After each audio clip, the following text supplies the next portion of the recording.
Maskers, unmaskers, vaccine takers, anti-vaccine screamers, good for all dreamers, American exceptionalists, red states and blue states residents, red states with blue cities renters, blue state with rural red homeowners, climate change deniers and climate change soothsayers, immigrant-friendly UUs and gated wall proponents, crypto-racists and anti-racists, they are all alive and well. Thank you. Among our midst, in our town, in the streets, in the airways, in the TV news, in the cable news, in the podcasts, in the protests. They are us. They are not from away. They are America's. They are the world. They were always there. They are us. They eat, they talk, they stir the pot, they reproduce, they transform. A new generation comes, views scramble, but they are here. They were always here. They are us. They are of our blood, our heritage, our 23 and us.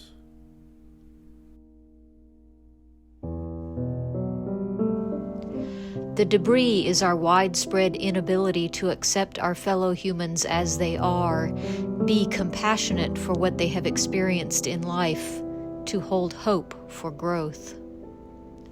The wreckage is my personal faith in the future of love, finding a widely broadcast statement for peace, love, connection is lately a needle in a haystack search. The car is my sense of self. I have agonized over the atrocities of our world, holding depression and suffering to my own detriment over the Holocaust of World War II, race riots, Vietnam War, assassinations, starving children, oppressed women, murdering innocents, the nightly news. My misdeeds are pretty pale in comparison. Still, I try to take it all on, fixing the world with my tears and passion. Now I drive my hopes for the future with love and compassion for myself and what time, energy, and ability I have left. I am walking away from unearned guilt, shame, punishment for not knowing I'd been brainwashed or manipulated. I will continue to love, share the parts of myself I am willing to share, protect the tender, damaged self that is still healing. Look forward to evolution in the people and world.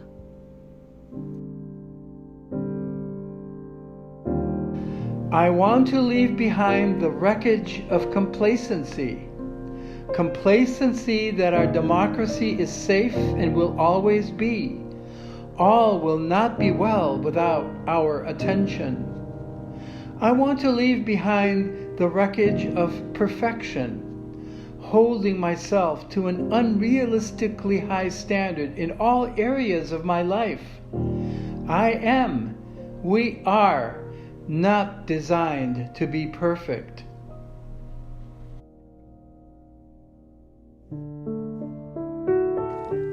When we went into lockdown from COVID, the kindness projects started to ramp up more than usual, and I wanted to be a part of it. I wanted to try to put a smile on people's faces, give a little color to their lives, to warm their heart. I started to paint rocks with kind words and also do abstract art on them. I put rocks on the walk path next to our home. It gives me great joy to watch people point and pick up the one that speaks to them. I am honored when they pick them up and take them home.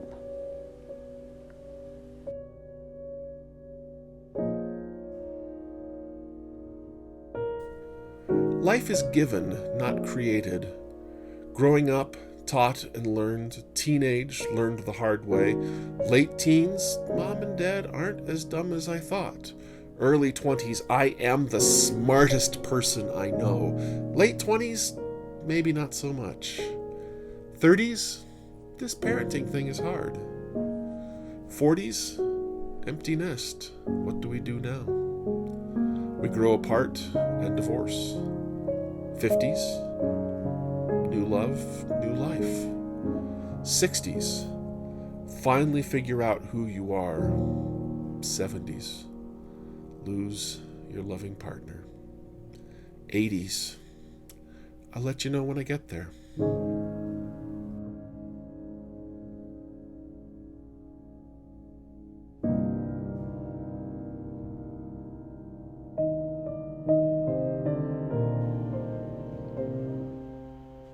The broken down car is an extended life at any cost, and suffering for the dying and for their loved ones. It is an intensive care chamber of horror. It is wakes, coffins, excessive funeral costs, guilt trips. There is an open plain to explore: palliative care, hospice care, death with dignity, and the fullest celebrations of our lives.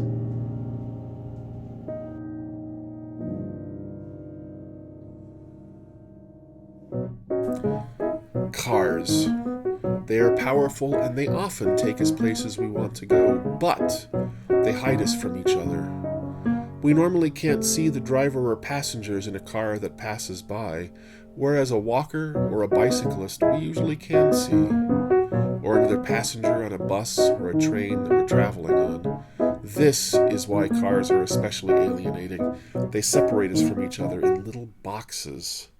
I am greatly irritated by the flow of cars passing me on the street because I can't see the people in them, and it's as though those people aren't even people. They aren't even there. This is one reason why I enjoy buses and trains so much in Europe and in New York City, where they often take me quite close to where I want to go. It's the fact that on them I can mix with people. Cars are like the epitome of American social isolation.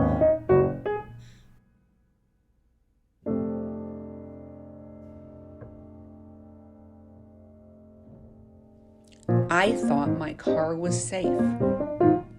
I spent years outfitting it with anger and solitude. My goal was to block all the old wreckage of hurt and prevent any more hurt. I spent a lifetime assuming my car was keeping me safe. But I see now it has been a car filled not with safety, but with fear. Fear of people, fear of living. With strength gained from people filled with love, I am able to get out of the car and walk away from it with no desire to go back to it. For I am finding that by walking away from that car, I am allowing risk, vulnerability, and love into my life. And this, I am learning from a caring community, is where safety is found.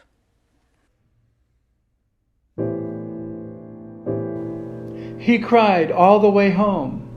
His 1970 Nova Supersport washed away.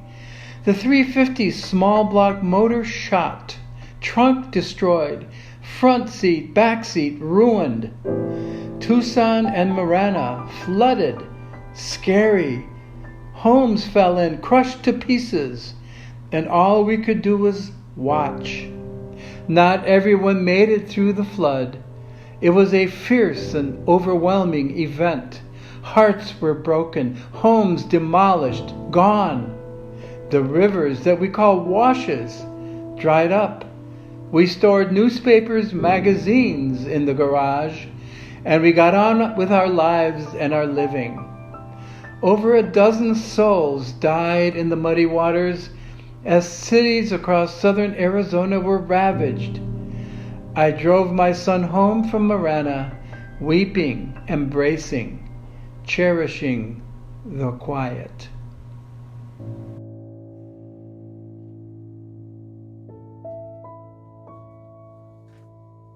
When every somewhere falls away and all nowheres turn into the main everywhere, where's there then to go but quiet into here?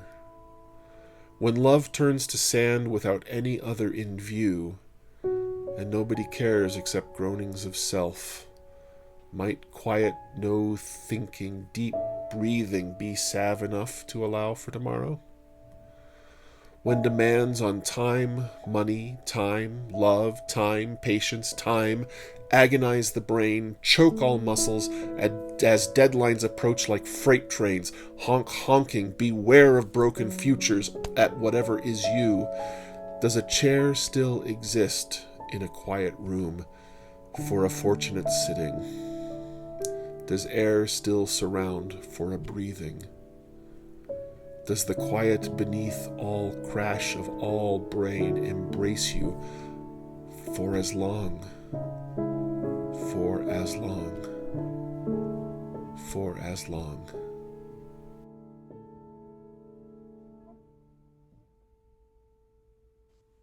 An emptiness inside. All I was and used to be has been cleared out, removed by trauma and loss, depression and illness, weakness and pain. Have I been erased? Who am I now?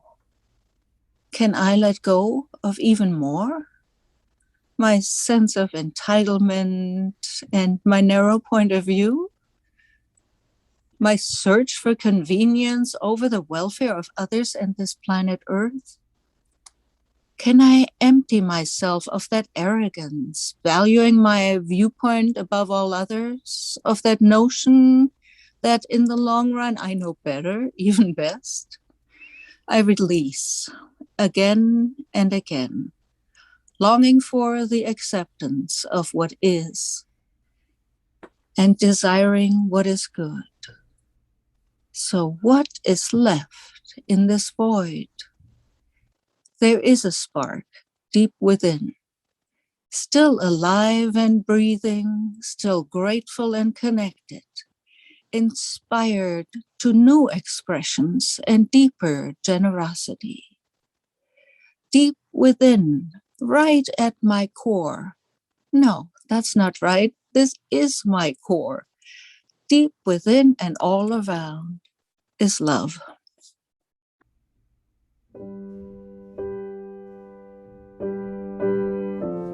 Sometimes you feel a place, one not known before.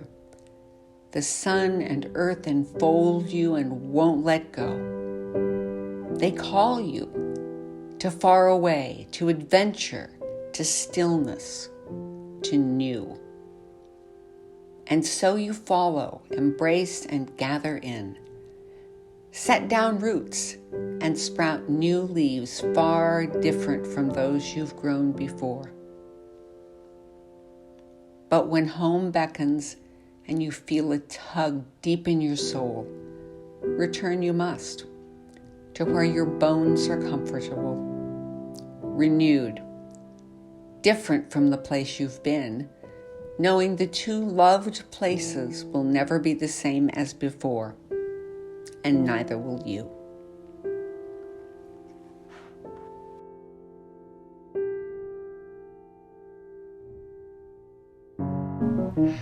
I appreciate the metaphor about traveling in a car through the floodplain.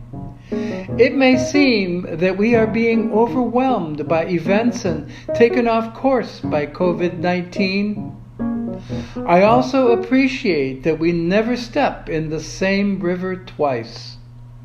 We are faced with hefty challenges, climate change, threats to our democracy, learning to live with huge technology changes. We are in the process of making a changed world, a better one, we hope. I try to come up with the right vehicle for us. We are traveling or journeying. Nothing is stationary. But I don't see us traveling in a vehicle, car, bus, plane, train, or ship. No vehicle can contain us. I believe that we are much more than a lost car in a giant floodplain of troubles. I view us as a community. We have each other and a community that provides us with spiritual and intellectual sustenance. We are companions in both joys and sorrows and opportunities to grow ourselves. Our community is a haven for me. and we are connected to the larger world as well. We certainly can't accurately predict the future, but we can plan together to face the challenges we see. We have our community connections and our faith to help us.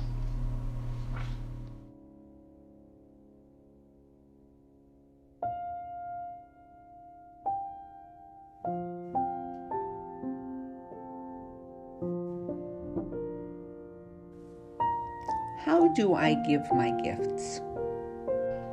How do I pay attention? How do I resist perfection? How do I live with the time I have left? How do I die? How do I grieve what hurts and risk being vulnerable again? How do we hold each other when we weep? How can we practice being close to each other again? How do I embrace what is truest about me, my core? How do you go where you are led and let go of what you've held close? How do I arrive in the present, here? What is holding us through it all? Community. Community. Community. Community.